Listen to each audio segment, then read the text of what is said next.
On New Year's Eve 2016, Daisha Fincher was on her way to a pawn shop in Macon, Georgia with her boyfriend when they got pulled over. Were you nervous at all? No, because we wouldn't do anything wrong. Dashcam video shows the pair calm and cooperative. So when was the moment that things changed? When he come out the back seat and said, "What is this in this bag?" It was a bag of cotton candy. Fincher said it was left in the car on a humid night, turning the fluffy treat into blue crystals. Results from a roadside test kit identified it as meth. I couldn't believe it. I wanted to cry, but I was like, this will be over in a minute. It'll be over in a minute. I really didn't even think I would even go to jail. Less than 8 minutes later, she was in handcuffs, charged with possession of methamphetamine with intent to distribute. It still sits with you. It does. Her bond was set at $1 million, an amount she couldn't even come close to paying. So she sat in jail for 3 months. I was just always calling home and just telling them to please call down here and do something. You wanted to get out of there. Yes. It's been 2 years and I still get upset about it. Was it the hardest time in your life? It was. I missed a lot. Desperate to get out, Fincher considered taking a deal before her evidence was even tested by the crime lab.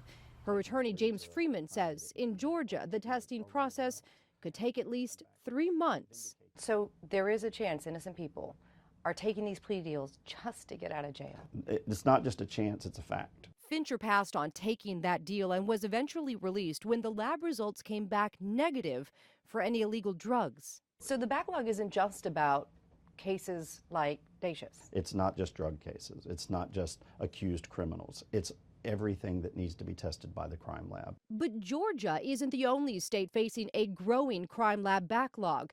CBS News has uncovered dozens of states are significantly behind.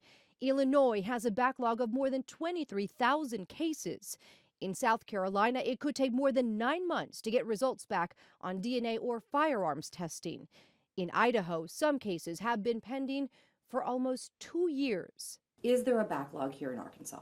Oh, absolutely. This is all evidence that's waiting to go home. Arkansas Crime Lab Director Kermit Channel says the problem escalated about 6 years ago, coinciding with the rise of the opioid crisis.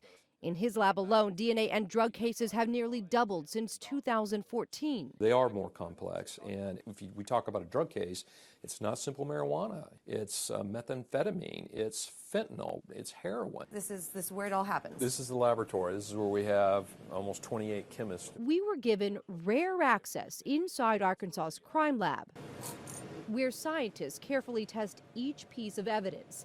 It's a painstakingly meticulous process. I can smell the evidence in here. You can. Downstairs is where all the evidence is stored. Each of these boxes holds essential evidence inside them, important for a case. And in drug cases alone, there are 23,000 of them coming through the Arkansas Crime Lab a year. So in Arkansas, it could take over 150 days to possibly get that case in a position where they could take it to a grand jury or get an indictment. Yeah, absolutely. You know, and that's concerning. This isn't just an Arkansas problem. Oh, absolutely not. I mean, this is a national epidemic.